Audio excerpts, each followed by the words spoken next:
Today we're going to start building the various spars, masts, etc.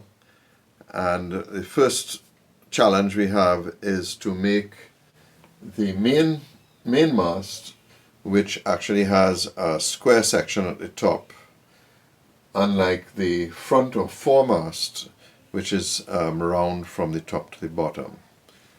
This is the main mast, which is the only wooden section that has a square at the top.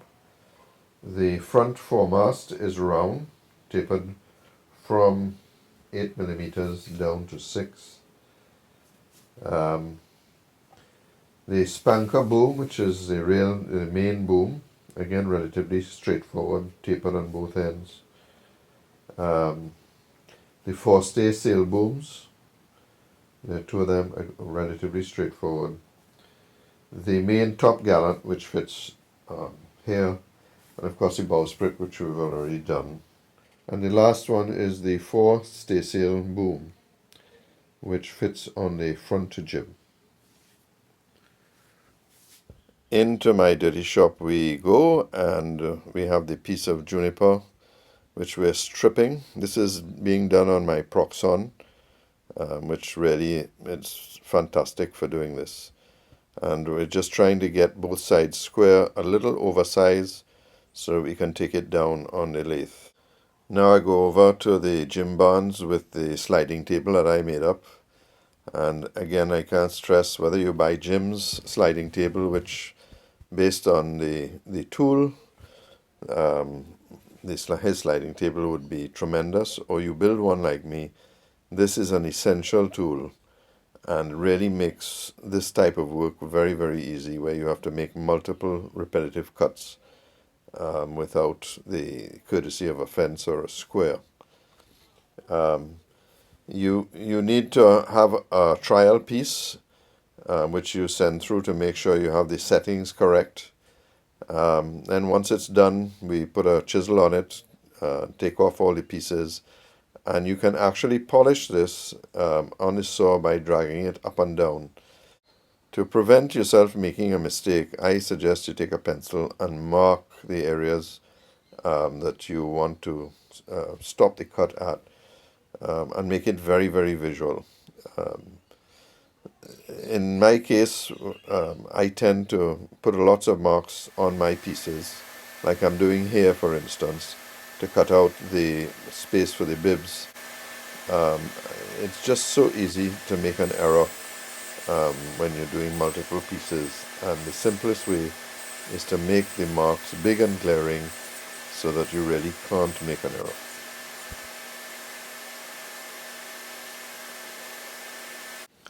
Now that we've got the square section done, we need to taper the rest of the stock.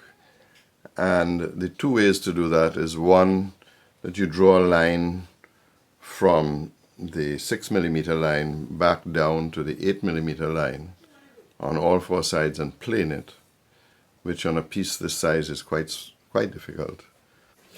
And here is an example of me doing exactly that. And you can just see from the difficulty, even holding it in place is a real challenge. But it can be done, and if you're very good with a plane afterwards, you can in fact take the stock down, following these lines very carefully. Another way is to taper it on the lathe.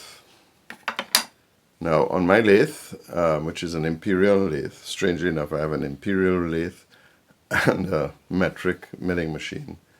That's another story. But on the imperial lathe, there are 50 measurements on the wheel. And I'm going to slip between metric and imperial, forgive me. And we need to take off 2 millimeters, as per the kit, to go from 6 to 8. If I move this wheel 2.5 times, I will go from 8 millimeters down to 6 millimeters. So I've divided the mast, which I'm going to taper, into 6 zones, and eventually I'll get this tapered down to sections, and then all I need to do is sand the transition points and I get a nice even taper all the way down. This is the way I've found is the simplest way on the lathe to get a taper. The first thing we do is to locate the center and create a point on both ends. And the next job we have is to take the plane, a little hand plane, and to take the edge off of the square so that when we put it on the lathe, we don't have so much work. So we're just going to roughly round it off. And remember, all wood has a right way and a wrong way. So you'll quickly understand which is the right way to plane it. And if you're good, you can really plane as efficiently as I can. And here we have the rounded mast, and now we can put it on the lathe and take it down to 8 millimeters right across the entire mast. So here we have the mast in place. We've got a steady rest in the middle, which we will move on and off depending on if it's in the way.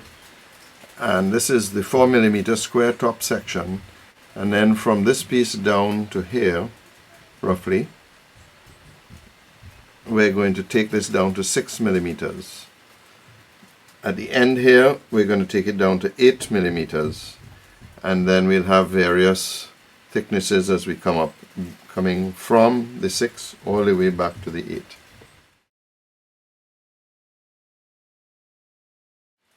Now that we've got this end just a little bit above 6, we're going to switch it around. So this is one end, this is almost finished, and we're going to take this end down now to 8.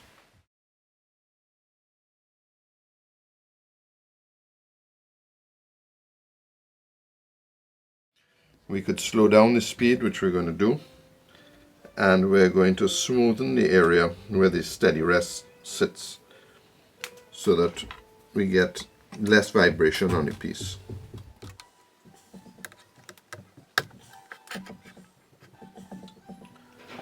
We have prepared this round surface, which is just a little under the 8 millimeters, which is what we will have the base here. But it's a nice smooth round. And then we put the steady rest on.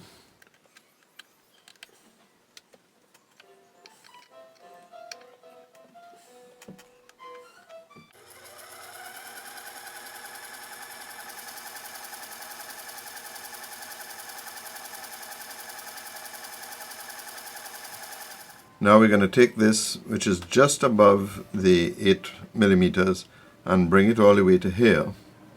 And then turn this wheel down 4 of these marks here.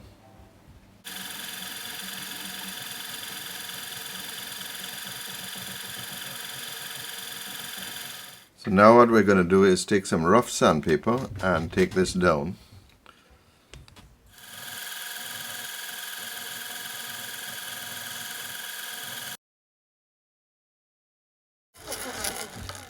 And you see it's disappeared, so we've actually got a taper from here down to this piece. So now we next work on this one, and we simply move the steady rest down once more. Now we're going to take this one down, and we take it down just 4 millimeters below this. So the first thing to do is to get it back to here. The truth is, it doesn't have to be exactly 3.2. Once it's not a big variation between the various zones, because you are going to be tapering it. That's perfect. So now we're going to take this one down another 4 points on the wheel. So this here is 7.6, so we're going to take this down 4 points again. And that's 7, so just enough to take this down, and remember this is still a little high. So we're going to move the steady rest now over here and attack the last piece.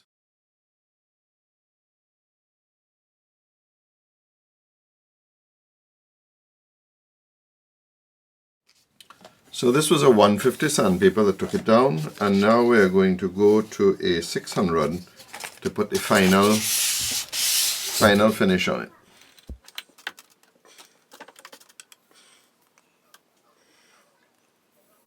An absolutely perfect taper.